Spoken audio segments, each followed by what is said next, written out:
You are listening to KC Sports Network, the #1 podcast network for today's Kansas City sports fans. With former players from your favorite teams, informed perspectives, and former insiders, this is the place for you. KC Sports Network is proudly presented by Emprise Bank, your partner in possible. Hello and welcome to another Three-Mod Pod. I am John Kurtz, joined as always by Derek Young of K-State Online, Cole Manbeck, former beat writer for the Manhattan Mercury, and welcome into your post-Oklahoma high. Let's just continue riding that high on into the week with Three Mods. We will relive this.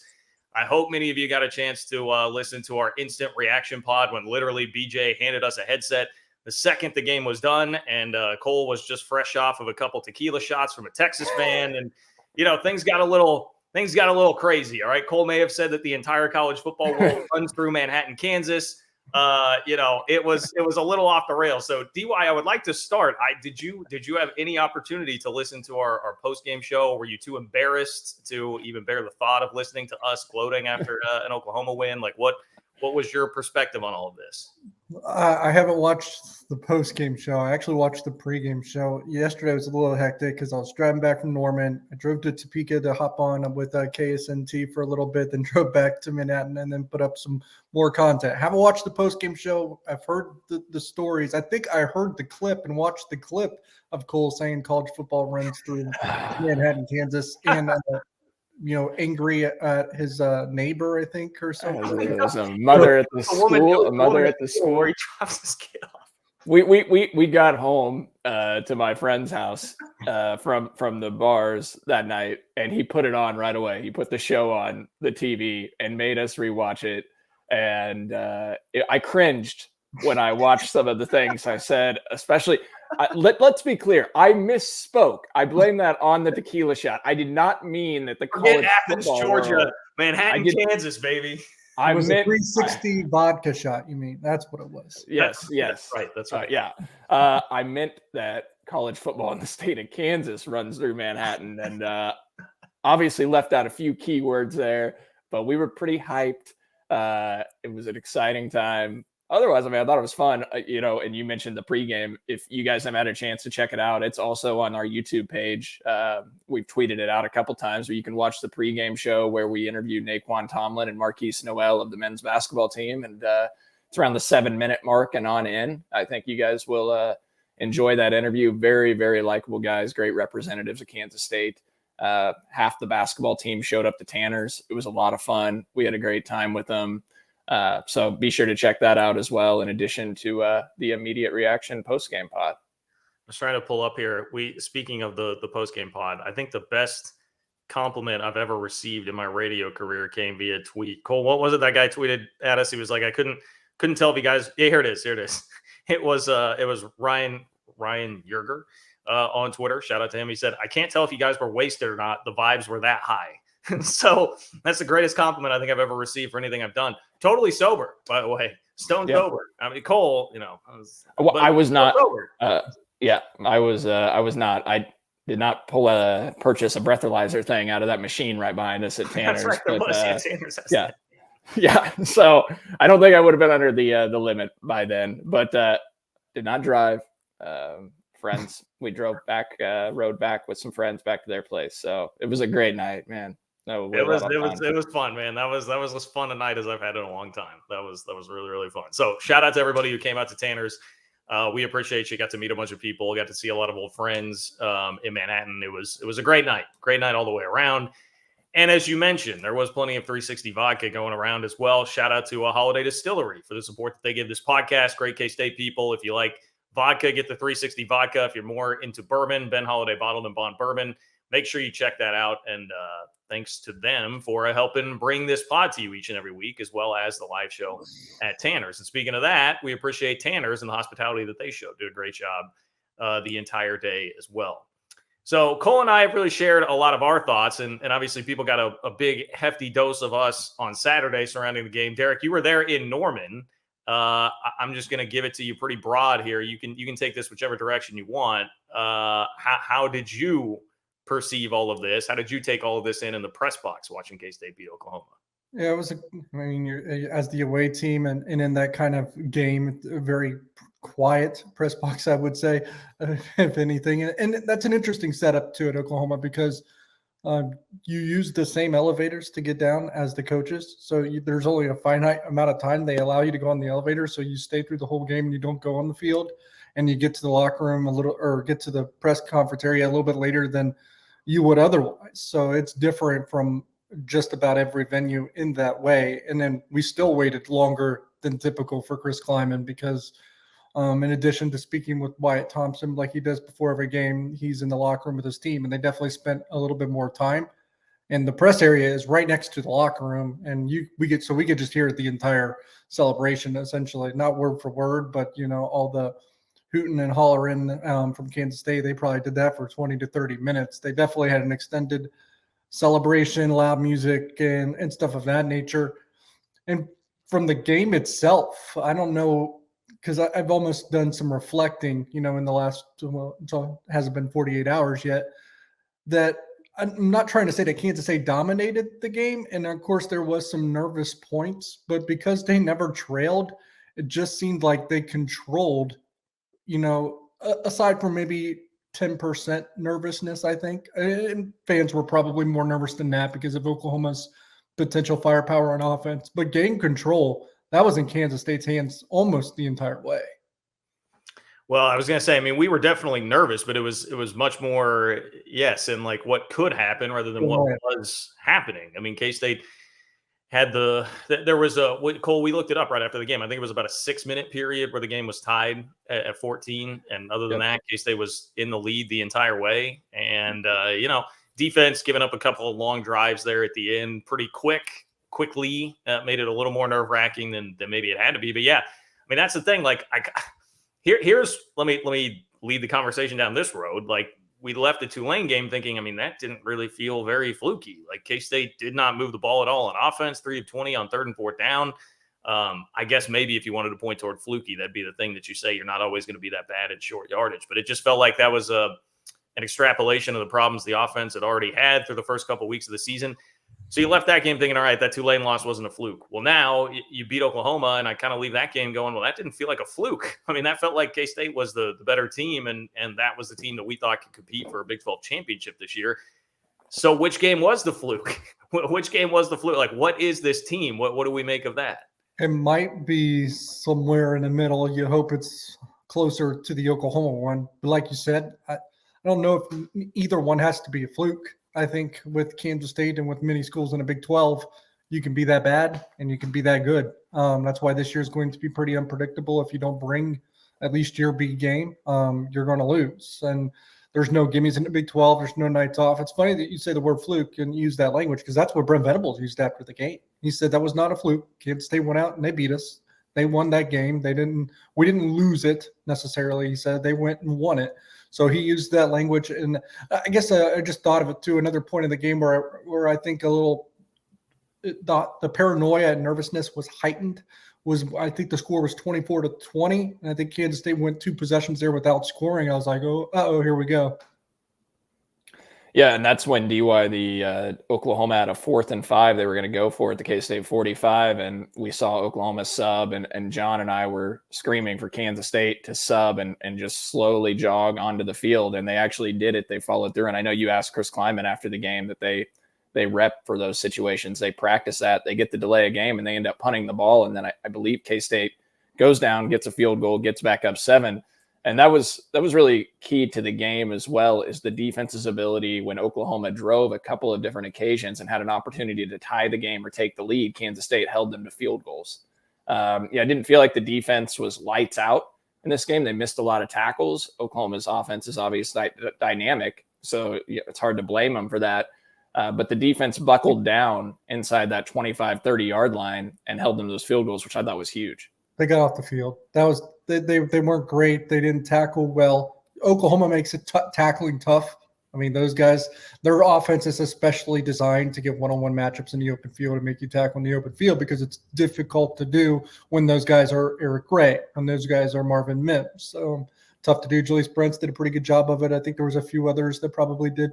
Thought Desmond Purnell wasn't bad in that category. But at the end of the day, it was almost a bend but don't break type defensive performance, which that's probably what is required to contain Oklahoma, essentially. And yeah, they got off the field. Oklahoma was 4 of 13 on 3rd and 4th down, I want to say. Yes, yeah, I know it wasn't like a quintessential dominant performance by the defense, and we would have thought going into the game it probably would have taken that or a bunch of turnovers, and that wasn't the case. But in a way, that almost just makes me feel better. I mean, K-State didn't totally have the fastball with the defense. They were solid, but not great, and still won. And obviously, that's the offense coming alive, which is the real story of the game. But I know that you can have some concerns about tackling. I don't leave that game really stressing too much about the defense. I don't either. It's funny now looking back on it. They won the turnover battle by 2 at home against Tulane, lost. Turnover battles even on the road at Oklahoma and won. And the reality is they held Oklahoma to 27 points. They dropped into a prevent at the end there and gave up that touchdown that proved to eventually be meaningless. So 27 points in the first 59 minutes of game action against that OU offense. I think that's pretty solid. A couple busted coverages that led to big plays, but outside of that, a lot of possessions. Yeah. Well, what do you make then of the K-State offense, Derek? Like watching it from up top, and I know you've rewatched the game now too. I mean, the story obviously is Adrian Martinez and deserves a ton of love, and regardless of what you think about the ins and outs and details of his performance, like to come back and respond that way after all the arrows that he took over the past week and has throughout his career. You know, I mean, that's the thing. We're talking about like scar tissue that this guy has from his 4 years at Nebraska and then losing the Tulane game and how fans and idiots like us reacted throughout the week. For him to come out and do that, I mean, it's incredible. But what did you see from up top in terms of what he was doing? I mean, he's the most scrutinized player in America for the last 5 years, probably, or at least he's in the top 10 on that list, and it hasn't slowed down since he's been at Kansas State. So to come out and do what he did, he missed a couple throws. Everyone's going to miss a couple. You take away those throws, you're always not going to be perfect, but it felt like a perfect performance in many ways. 5 touchdowns, no turnovers.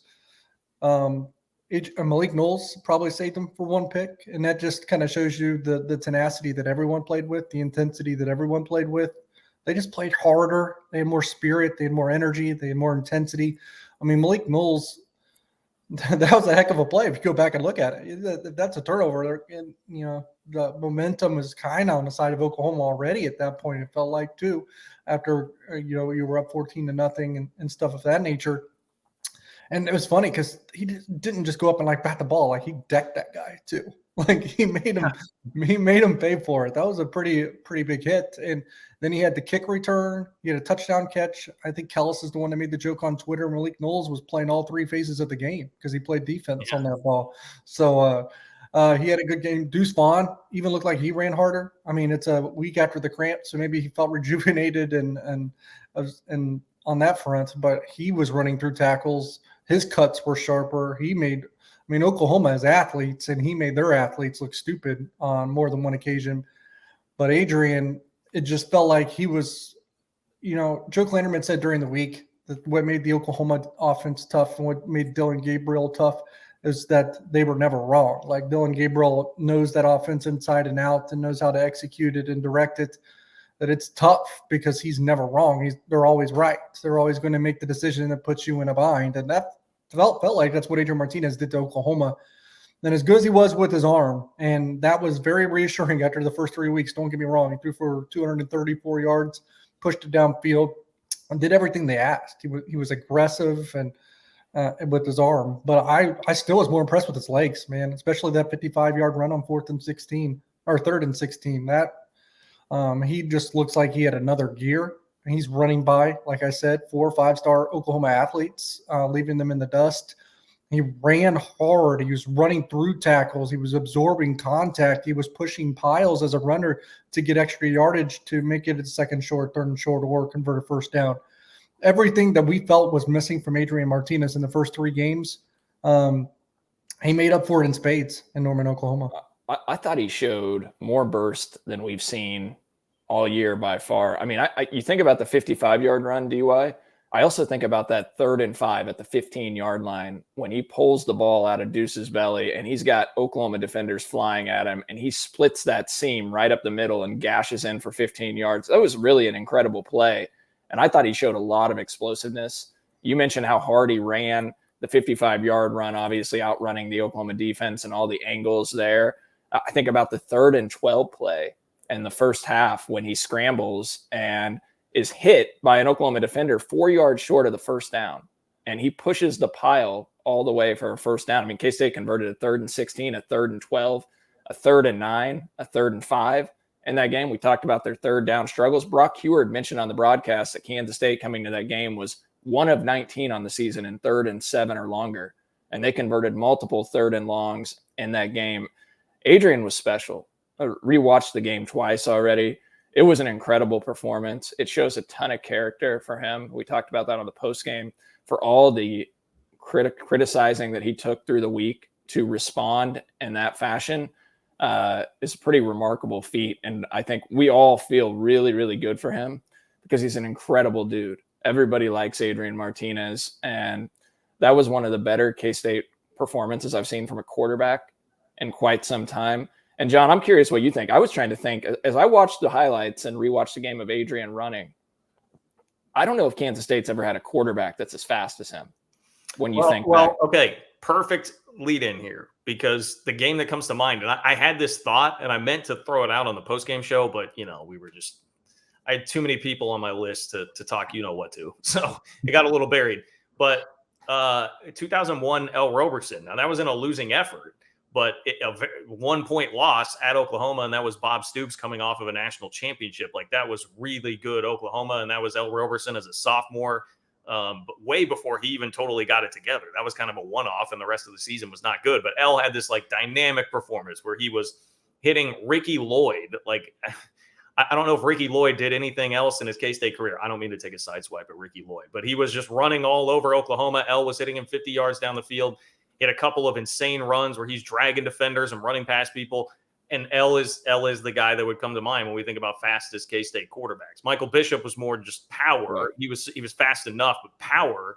But L, straight line speed, I think is the fastest that I've seen. But Adrian's a little bit different. Like L felt like a little more obviously fast. Adrian, perhaps there's more deception to it, or just like it takes him once he gets accelerating. Like his acceleration, I think is really good. I think L is a little bit more can go a little bit more horizontal than Adrian. I think Adrian is very much a vertical type runner, straight line.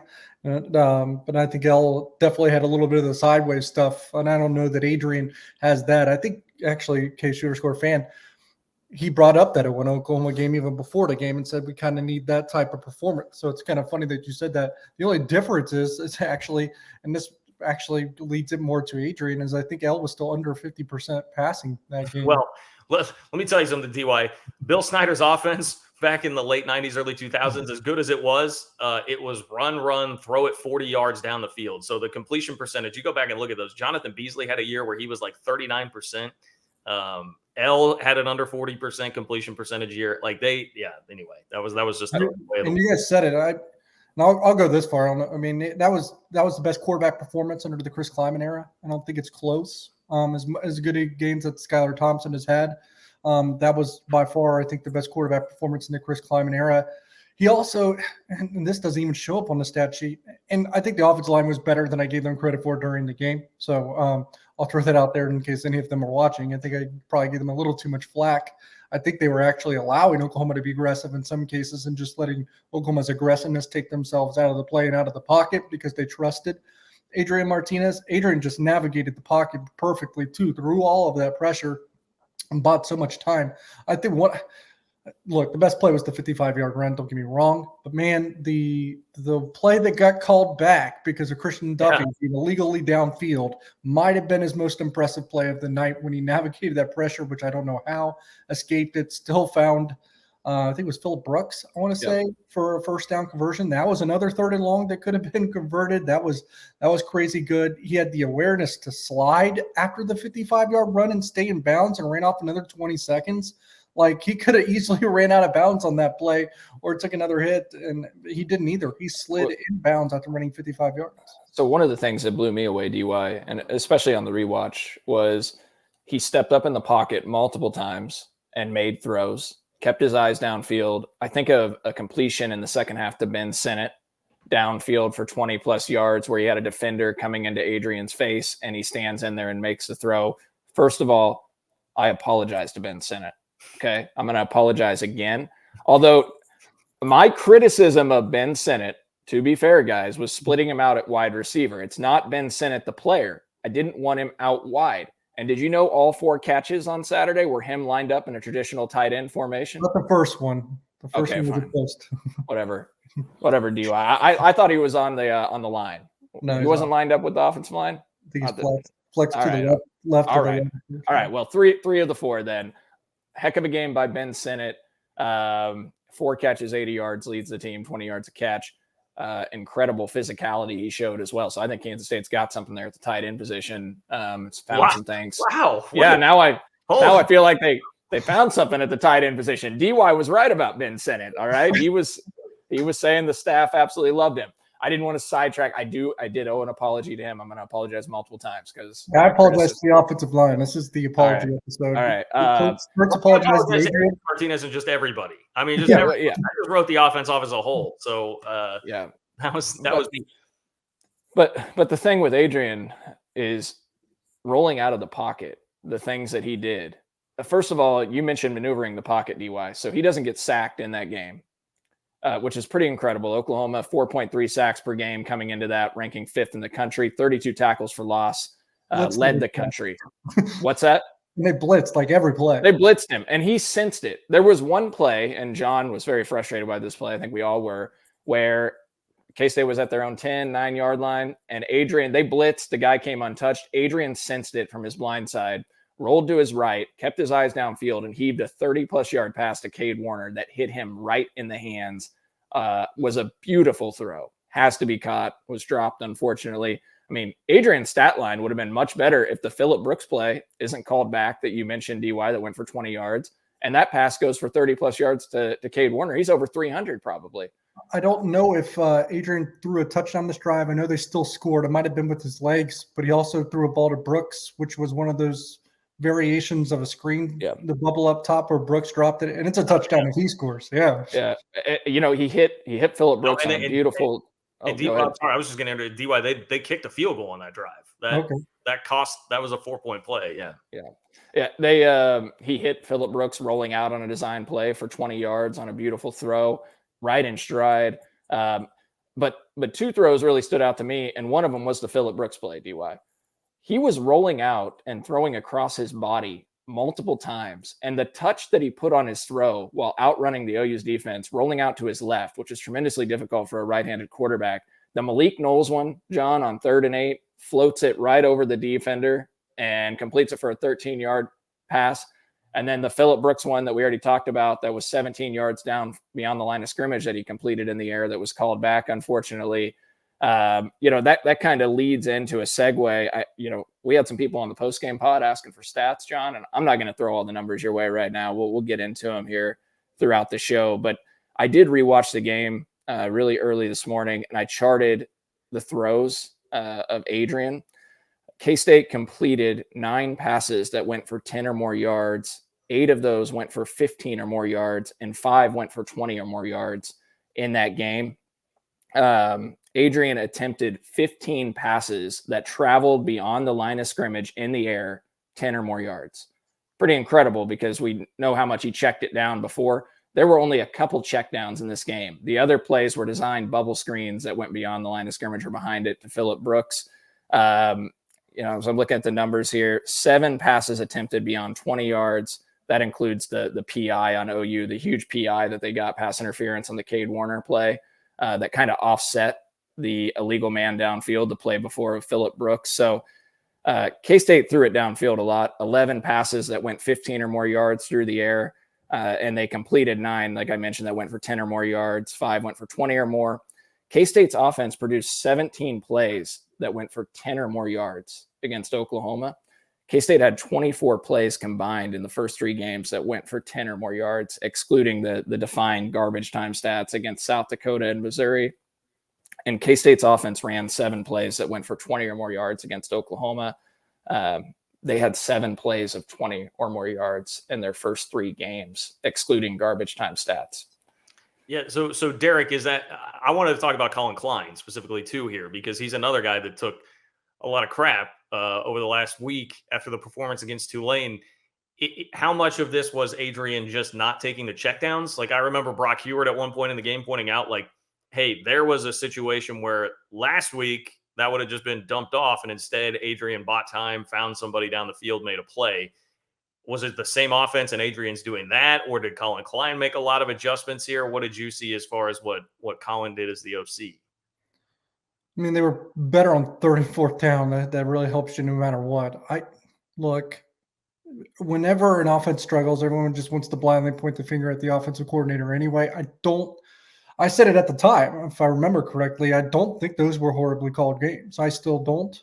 I know Cole doesn't like the whole Ben Sinnott moving out wide thing. I don't disagree with that, or at least maybe not at the quantity that they have done it up until this point. Like little things like that, I think you can quibble. But in terms of just game flow and what he's deciding to call and when, outside of a shovel pass here and there that I didn't love, it's just I haven't had a problem with it. It's when your quarterback is executing and extending plays and is willing to be aggressive, you just look like a better offensive coordinator, even though the calls between Oklahoma and South Dakota, Missouri, Tulane are not that different. They're really not, other than, I would say the flow of the game situations, because you're in a tight one with Oklahoma where you're kind of trading scores there at one point. So you kind of have to keep your foot on the gas a little bit more. So there's those types of differences between the two, but I just never felt bad about Klein or the way he was calling the game. When you're so predictable on offense, so one-dimensional, you're going to look bad as play caller. And there's nothing you could do about it. There's no magic bullet, magic pill that can really remedy that situation when you can't throw the ball further than 5 yards. Yeah. Well, I expected that was my impression of it was just Adrian playing much better. And not only that, other guys executing. I mean, Malik Knowles. Yeah, or just playing harder. Yeah, just playing harder. That helped. I actually just remembered another play, and you'll probably be able to tell me that they probably maybe it's another one of those 4-point plays. This one might be a little bit on Adrian. I don't know if you guys remember that swing pass to Deuce Vaughn where they just couldn't connect. I think that was a 2nd or a 3rd and long, or he at least gets to the 1-yard line or the end zone. That just drops, either if you want to call it a Deuce drop or Adrian misfiring, which I think he did a little bit on that throw. I don't think they got a touchdown that drive. I'm actually not. I don't know. No, they got a field goal. Okay. Yeah, I'm not remembering that play specifically. Yeah, it was right before halftime. They ended up they ran it. They ran the ball on 3rd and 4. Then I think a QB run with Adrian, or it might have been Deuce. But I think it was Deuce. It was Deuce, right? It was a So, I don't think it was. That's the end of half field goal, isn't it? Yeah. I definitely remember the 3rd down play and being a little disappointed by that. Although Deuce was having a lot of luck, making one guy miss in the hole and then just blast. I mean that guy. We don't talk about Deuce all that much because he's just we've come to expect what he does. But I mean, the thing that was so damn impressive about him in that game, we know he makes guys miss, and that was there were a couple just aha moments where he did that, but he is so powerful, man. I mean, he will smack into 4- and 5-star Oklahoma linebackers, safeties, defenders, whatever, and just move the pie, like move dudes. I mean, Chris Kleiman's been talking about it for years, that he's just a complete back, and people get this perception of him as being like just a shifty gadget gimmick guy. I mean, he is every bit of a feature running back where he will just slam you in between the tackles at like 5'6", man. I mean, it's crazy. And you know why he's going to play in the NFL? It's because he's a hell of a running back, even when he doesn't have the ball too. And look, he's going to have that. It's going to be more of a challenge at the next level because of his size. I get that, and I know people want to see Deuce catch balls in the open field and be a threat in the passing game, but he's being eliminated by defenses in the passing game. So you kind of use that to toy with defenses and scheme up other open players, and they've done that this year. But they couldn't even put him out in as many passing routes as they wanted to because of how much Oklahoma was blitzing and how fast they were getting to Martinez at times, especially at a certain juncture in the game. They had to leave Deuce Vaughn to block, and he did it. He freed up Martinez a couple of times in pass pro. He was incredible in pass protection. Brock Heward and Jason Benetti pointed it out multiple times. He's just an all-around complete player. Yeah, we probably don't talk about him enough. And we kind of take it for granted. I know I do sometimes because he's such a damn good player all around. The cuts he made were so sharp. The defenders he were missing, and the physicality that he ran with. There were numerous runs of 10 or more yards from Deuce in that game where he was just the more physical player. Really just an incredible performance by him as well. And then, we talked about the pass pro. That kind of leads into offensive line as well. And DY, I know you mentioned you apologized to them. I did think watching live and on the rewatch, they played pretty well, especially when you factor in what that Oklahoma defense had done and Brent Venables coached defense and bringing stunts from all over the field and confusion. Is Brent Venables a defensive guy? I think he is, but I couldn't tell on Saturday. And the adversity, And the adversity that group has been through. Taylor Portier out for the year. KT Levison last week, cramps. Cooper Beebe this week, cramps. And Andrew Langang didn't make the trip, and we'll have to figure out why that was the case. I assumed that because he wasn't in the post-game offensive line photo, and he didn't go in when Cooper Beebe got injured or was going through cramps. Dawson Delforge has to come in. He's probably your 8th offensive lineman, coming into the season, and he holds up in I think about 10 or 11 snaps. So that they were put through the absolute worst situation because they're probably playing maybe the best front that they'll see all year on the road in probably the best environment at that point of the game that they'll play in all year. And they did it while being as undergunned as they will be all year as well, and still somehow found a way. Yeah. So let me throw you guys some more numbers on the offensive line and the pass protection. We know Oklahoma entered the game 32 tackles for loss, led the country coming into it, 4.3 sacks per game. I mentioned they don't get a sack. They have 4 tackles for loss for a -7 yards. It's really nothing. They were averaging 11 tackles for loss per game coming into that. So K-State was solid there. K-State hasn't allowed a sack, guys, in 3 games now against FBS opponents. So you take away the South Dakota game, Kansas State hasn't allowed a sack in their other 3 games. No other team in America, 3 other teams in America have done that. And there's Oregon and then 2 group of 5 smaller conference schools in Kansas State. And Oregon, pretty offensive line in the country. Yeah, it's pretty incredible what they're doing. K-State ran for 275 yards against Oklahoma. That's the most against a Venables coach defense since the season opener in 2014 against Georgia. It's really remarkable what they did to them. Adrian Martinez, obviously 148 yards on the ground, Deuce over 100 yards as well. One more stat on that. K-State averaged 3.4 points per drive against Oklahoma. That's the second most points per drive against a Brent Venables coach defense since 2013, a span of 122 games. Only Ohio State's 4.1 points per drive in the college football playoff in 2020 was higher than that. Now, look, to be fair, I'll preface that by saying we know it's his first year at Oklahoma. He doesn't have the same talent on the defensive side of the football that he had at Clemson, but it's still incredible what they did. That Oklahoma defense might be a scheduling thing. They haven't played a lot of talent yet, so the numbers are probably inflated a bit, but I still think that's probably a decent defense that K-State faced. And the only other number I'll throw out, guys, John, and this is my last one, because we talked on post-game, K-State ran 83 plays in that game, and that just felt alarmingly high. We're not used to seeing that. That was the most plays by K-State offense since the 2011 game at Oklahoma State when they lost 52-45. Oh, yeah. Remember that game. That was a crazy night. They ran 90 plays that night. So most plays in a game in 11 seasons. Talked to Chris Kleiman, wanted to run more plays. And it wasn't so much that it was hurry up that Kansas State ran much on Saturday. It was more so that they stayed on the field so much. They had 4 drives that produced points that went over 10 plays. They were definitely going faster on Saturday night, though. Yeah, they were. They had 28 first downs against Oklahoma. That's the most K-State's had against a Power 5 opponent since 2015 against TCU. So this is a Kansas State podcast, so association. It is a Big 12 podcast, so we can talk that Kansas State owns Oklahoma at this point as well, I believe. Well, yes. Okay, so I've got a couple things here. Yeah, we can certainly transition to that, DY. Although I think we covered that pretty well in post game. The owning Oklahoma part. Winning 4 of the last 6 in Norman and winning 3 of the last 4 overall. Kleiman has won 3 of 4 against them. But Cole, you brought up Venables, and I know you were just talking about his defense, but you guys know where my head's at. So I'm rewatching the game last night, and one thing I did not catch this at Tanner's, that they showed this.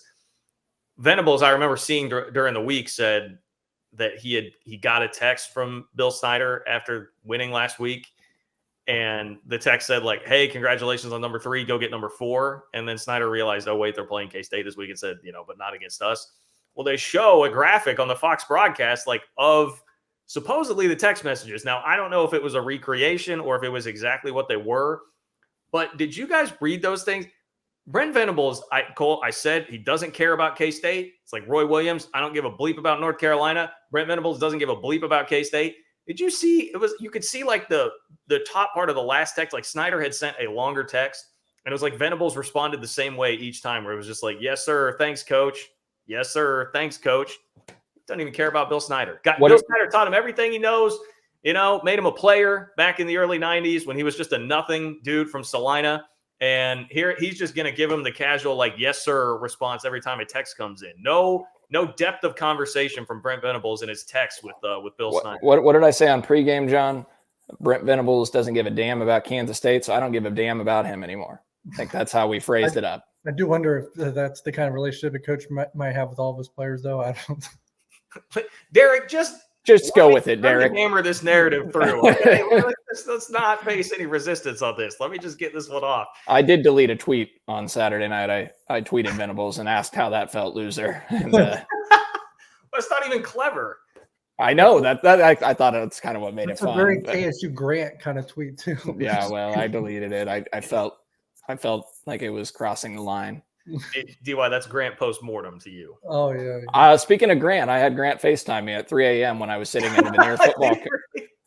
Yeah. So shout out to Grant from Bosco Boys, formerly, if he's listening. Grant FaceTimed me when I was sitting in the Veneer parking lot, waiting for the team to arrive at Veneer, and tweeted out that video of the team coming in, which was really refreshing and fun to see how excited those guys were, and Chris Kleiman taking it in. But yes, I got a FaceTime call from Grant, who was grilling at 2:30 in the morning chicken. Grilling? He was grilling chicken at 2:30 in the morning. I love it. So yeah, I don't know how that chicken turned out, but he's still alive. I've seen him tweet, so he must have cooked it all right. Okay. Wow. What a scoop there, Cole. That's a great scoop. I don't know why we waited 37 minutes into this podcast to get that part out there. But hey, John, I want to ask you guys before we do any more about Venables and OU. Well, first on that win in general, DY. I don't have any more about Venables and OU. Okay. Stepped down from Lincoln Riley. Dylan Gabriel is not Caleb Williams. More time on Every single thing that I told those losers during the offseason is true, and yet they're crimson glasses the entire. Yeah. So I want to ask you guys a couple questions. DY, you've been covering Kansas State now. Is it 2017? Was that your first year? Yes. Was that the best win of the Chris Kleiman era?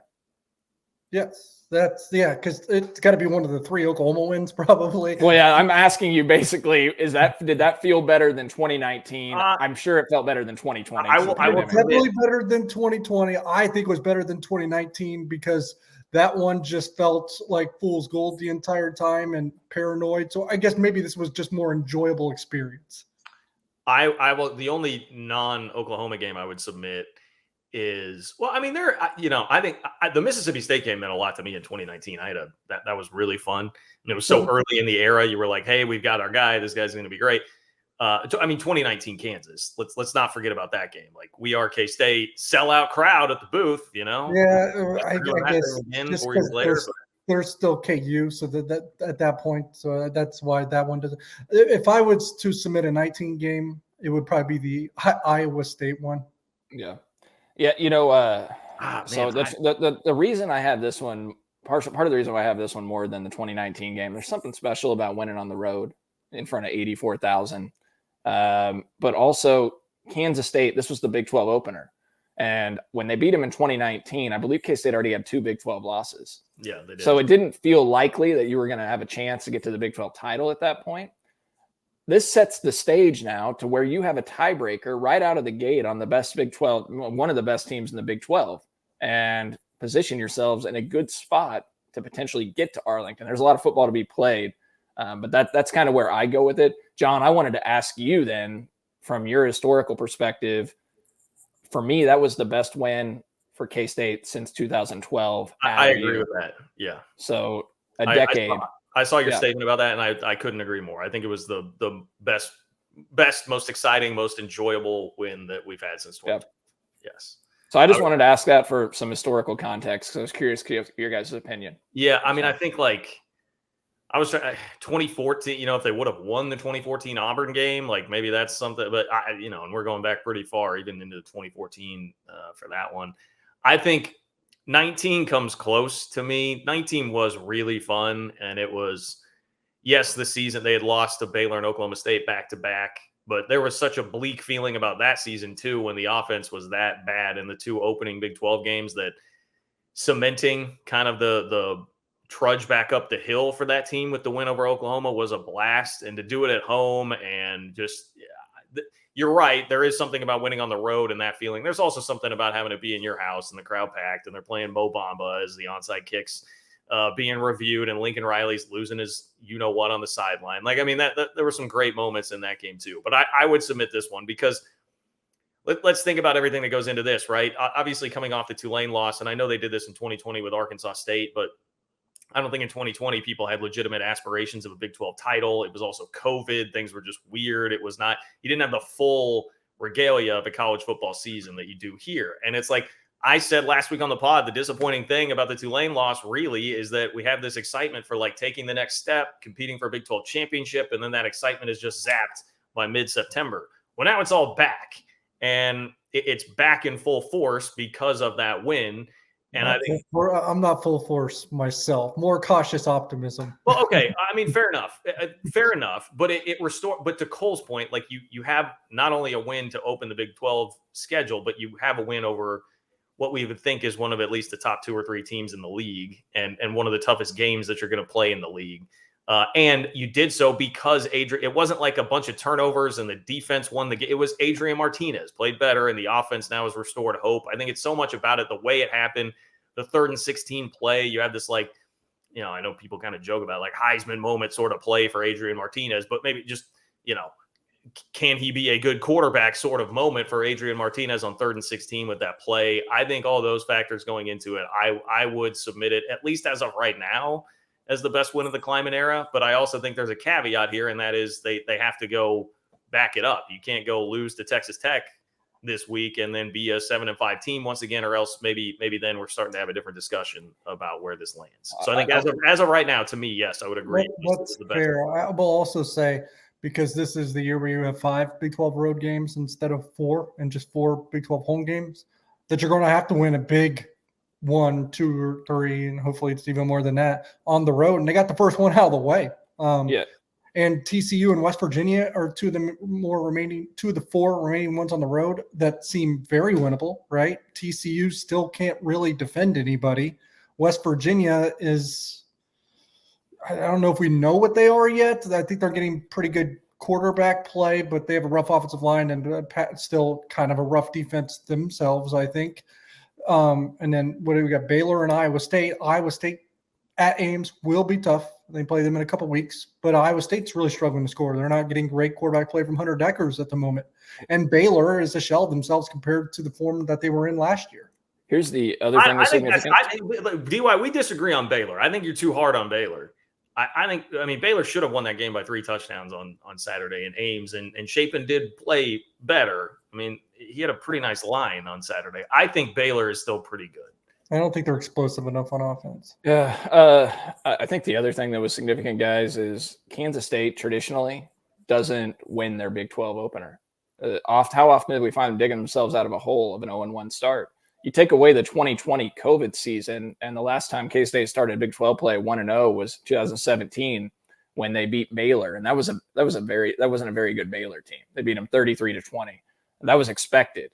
But then you got to go all the way back to 2014 when Kansas State, second game of the year, went to Ames and won at Iowa State in a tightly contested game to start Big 12 play 1-0, setting the stage for that Auburn game the week after. So it's only, you take away that COVID season, it's only the second time K-State in the last 7-8 years that it started 1-0. And, you've got now one of the better wins in the Big 12 that's going to exist this season, having right out of the gate off the schedule now. Well, is it, or do you? I know you made a comment in some of your rewatch, like maybe Oklahoma's not that good. How much of it is? No, I think they're good. Oklahoma's taking a step back. I look. I don't know. And they're the type of team too, because of their makeup, which is a lot of different and new players, that they're going to get a lot better as the season goes on too. So Kansas State's pretty fortunate to play them when they did. I wouldn't say that they're not good. They're a good team, and to be honest, they were the best team in the Big 12 going into that game by far. Even though we don't exactly know what they had because of the opponents on the schedule, but you could still watch football and know who's doing things well and who isn't, irregardless of the competition level.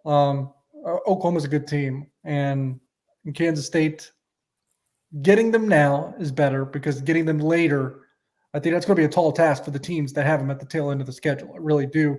It's kind of the same way I feel like for Kansas State, because they get Baylor at the tail end of the schedule.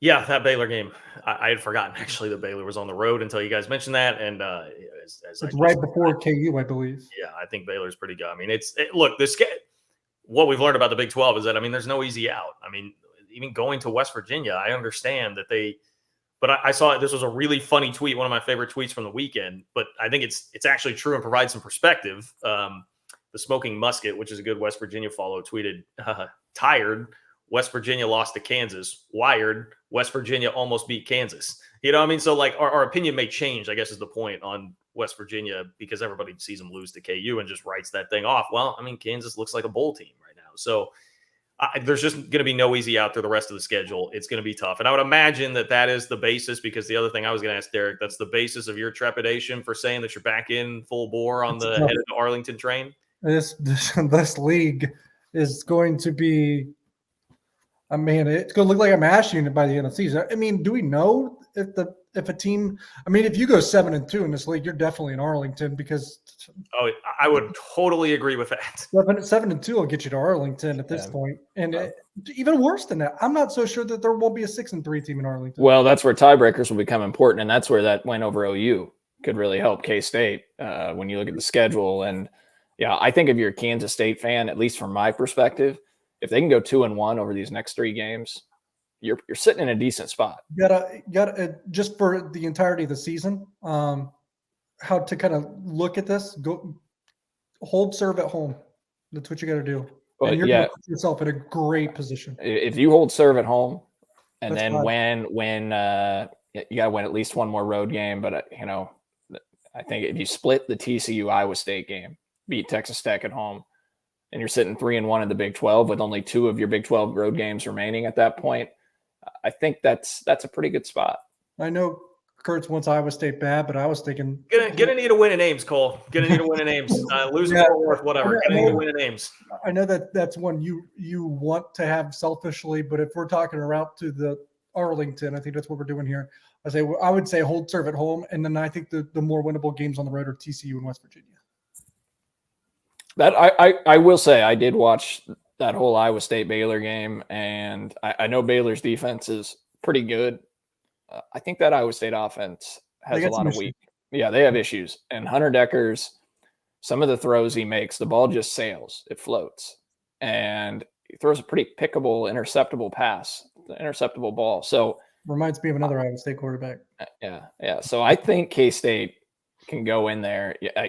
John, you didn't even mention, I mean, on the season preview pod, everyone go back and listen to it just a month ago. We all predicted K-State to beat Oklahoma. And none of that, we never wavered, right? Just don't listen to last week's show. And for those, we would never spend a pregame pod for the Oklahoma game talking about basketball for 2/3 of it. Why, does anybody do that? I don't. We didn't do that, did we?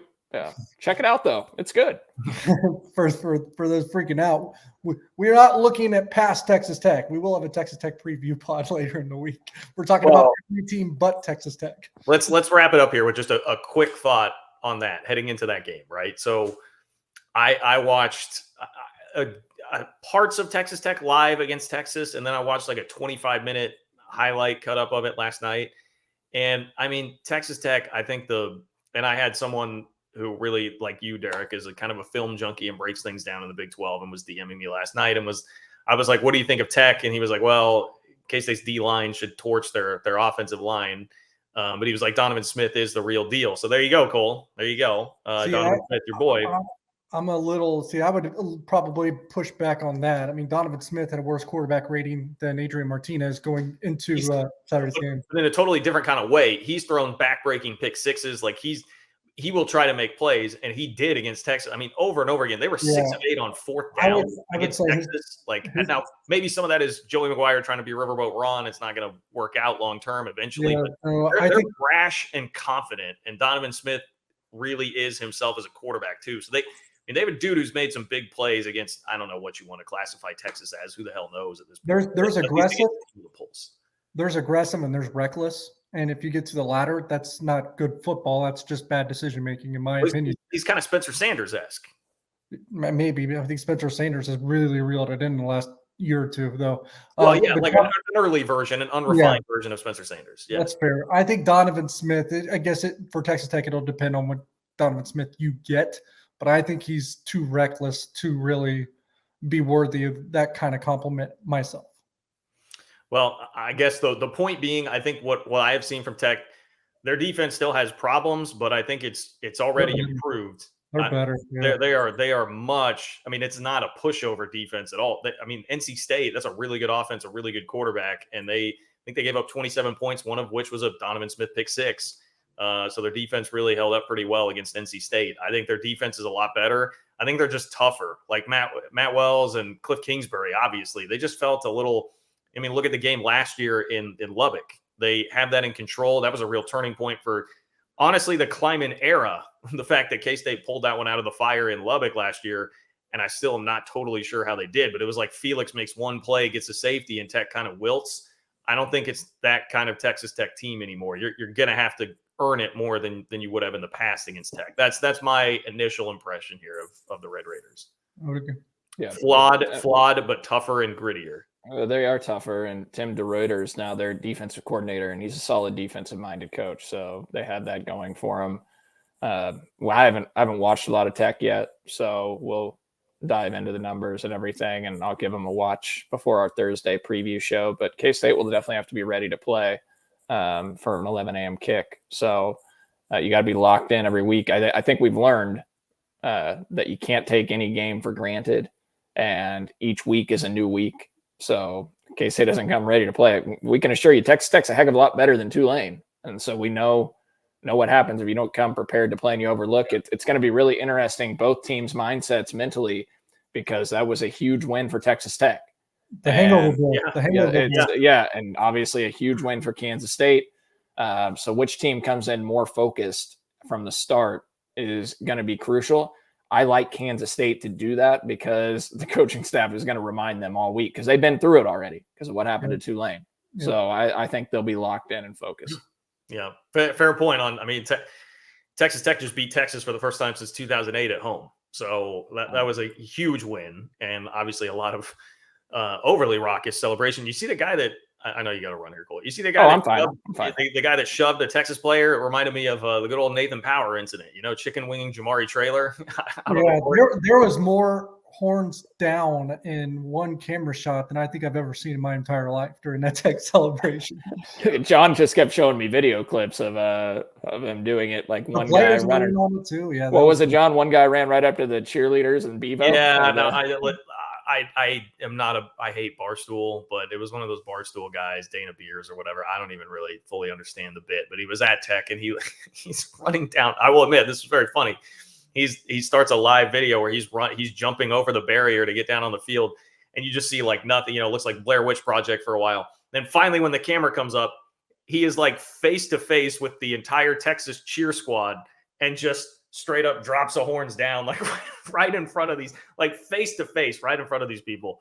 And it was very funny. There was also someone got a still shot, just a picture of flashing their own horns down out at a Texas defensive lineman who was at the same time simultaneously giving them the finger, which was just an incredible image. So yeah, there was a lot from that. Texas Tech definitely had some fun. But you're right, both fan bases, both teams in the same position as far as that goes. Tech's pretty battle tested. They been in was that an overtime game against Houston? They went on the road to play NC State, who's a top 15 team, and they just beat Texas also in overtime. Like that, it's a really battle-tested team so far this year. Battle-tested is a good way to describe them. Although I will say playing a competitive game against Houston does not look too flattering at the moment. Correct, but that was also week 1, right? Yeah, but who? Week two. Houston's lucky they didn't lose to Rice last week. They are. Yeah. Did they almost lose to Rice? They did. Yeah, it was tied late. They scored late. I didn't know that. Didn't someone call Houston a fraud and not to take much merit in a victory that occurred a couple weeks ago? Did I say that? You did. Well, I'm not going to mention that school's name because no more mentioning that school's name on this pod because we know what happens when Cole mentions that school's name. We get a little off the rails. Well, we only talk about top 25 schools here on this pod. Yeah, that's right. We didn't even mention Kansas State's ranked. Top 25. Our producer just messaged us to Houston and Tulane play this week. That'll be an interesting game. Yeah, by the way, we mentioned this on postgame. Tulane lost at home to Southern Miss on Saturday. Well, Southern Miss is a really, really good team. Guys. Yeah, so's Tulane. Yeah, playoff teams. Yep. How's that going to affect our RPI? Is that a quad 1 loss now? Or BCS computer ranking. Okay. All right. Promptly off the rails to end here. I think that's going to wrap it up for us. But fun pod once again. We'll be back at it this week. Maybe a couple little bonus pods coming your way too, in addition to the preview for Texas Tech later this week. So be looking for all that. Follow us here, share us, give us likes, rate us, review us. We probably don't say that enough, but that always helps us out too. Shout out to Holiday Distillery. Thanks for everything they do to help us with the pod. Go check out the 360 Vodka, the Ben Holiday Bottled and Bond Bourbon. For Jed Marshall and Tucker Franklin behind the scenes, appreciate their work as always. Derek Young, Cole Manbeck, I'm John Kurtz, signing off. Thanks for listening to another 3.